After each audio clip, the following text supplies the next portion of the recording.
വേണ്ടി ഇപ്പോഴും ഞങ്ങളുടെ മരണസമയത്തും തമ്പുരാനോട് അപേക്ഷിക്കണമേ. ആമേൻ. ആദിയിലെ പോലെ ഇപ്പോഴും എപ്പോഴും എന്നേക്കും. ആമേൻ. ഓ ഈശോയെ, ഞങ്ങളുടെ പാപങ്ങൾ ക്ഷമിക്കണമേ, നരകാഗ്നിയിൽ രക്ഷിക്കണമേ. എല്ലാ പാപികളെയും വിശിഷ്ട അങ്ങേ സഹായം കൂടുതൽ ആവശ്യമുള്ള ആത്മാക്കളെ സ്വർഗ്ഗത്തിലേക്ക് ആനയിക്കണമേ. പരിശുദ്ധ ജപമാലയാലേ നമ്മുടെ ഓരോരുത്തരുടെയും ഹൃദയങ്ങളെ എഴുന്നള്ളിക്കുന്ന പരിശുദ്ധ പരമ ദിവ്യകാരുണ്യത്തിന്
വാർത്ത കേട്ടപ്പോൾ പരിശുദ്ധ കന്യകാമറിയം അവരെ സന്ദർശിച്ച് അവർക്ക് 3 മാസം ശുശ്രൂഷ ചെയ്തു എന്നതിനെ നമുക്ക് ധ്യാനിക്കാം. സുഭാഷിതങ്ങൾ 22-ാം അധ്യായം 6-ാം തിരുവചനം. ശൈശവത്തിൽ തന്നെ നടക്കേണ്ട വഴി പരിശീലിപ്പിക്കുക, വാർദ്ധക്യത്തിലും അതിൽ നിന്ന് വ്യതിചലിക്കുകയില്ല. നാളത്തെ തിരുസഭയെ വാർത്തെടുക്കേണ്ടതായ നമ്മുടെ യുവതലമുറയെ നമുക്ക് സമർപ്പിക്കാം. നമ്മുടെ മക്കൾ പഠിക്കുന്ന വിദ്യാലയങ്ങൾ, കലാലയങ്ങൾ കേരളത്തിനകത്തും പുറത്തും ലോകത്തിന്റെ വിവിധ ഭൂഖണ്ഡങ്ങളിലുമായി പഠനത്തിനും ജോലിക്കുമായി പോയിരിക്കുന്ന നമ്മുടെ എല്ലാ മക്കൾക്കും സുരക്ഷിതത്വവും സംരക്ഷണവും നൽകണമേ എന്ന് നമുക്ക് പ്രാർത്ഥിക്കാം. പരിശുദ്ധ അമ്മേ, ദൈവമാതാവേ, അമ്മയുടെ അവബോധത്തിന്റെ അഭിഷേകം ഞങ്ങളുടെ മക്കളുടെയും ഉത്ഭവ നിമിഷത്തിലേക്ക് നൽകി ഞങ്ങളുടെ മക്കളിലുള്ള എല്ലാ അന്ധകാര ശക്തികളെയും നിർവീര്യമാക്കണമെന്ന് യാചിച്ചുകൊണ്ട് ഈ ജപമാലത്തിന് ശേഷാനുവാഴുന്ന പരിശുദ്ധ അമ്മ വഴി ഈശോയ്ക്ക് ഞങ്ങൾ സമർപ്പിച്ച് പ്രാർത്ഥിക്കുന്നു.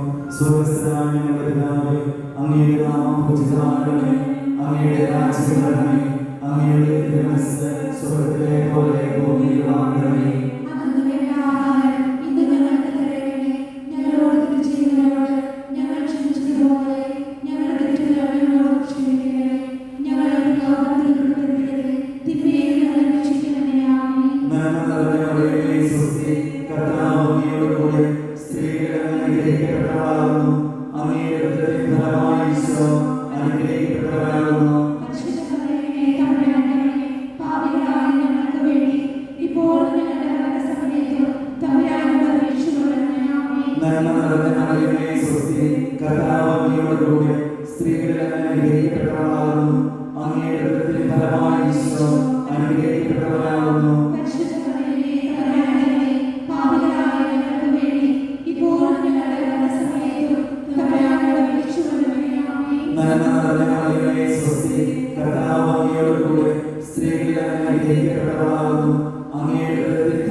അങ്ങയുടെ ഫലമായി ഈശോ അനുഗ്രഹിക്കപ്പെട്ടവനാകുന്നു.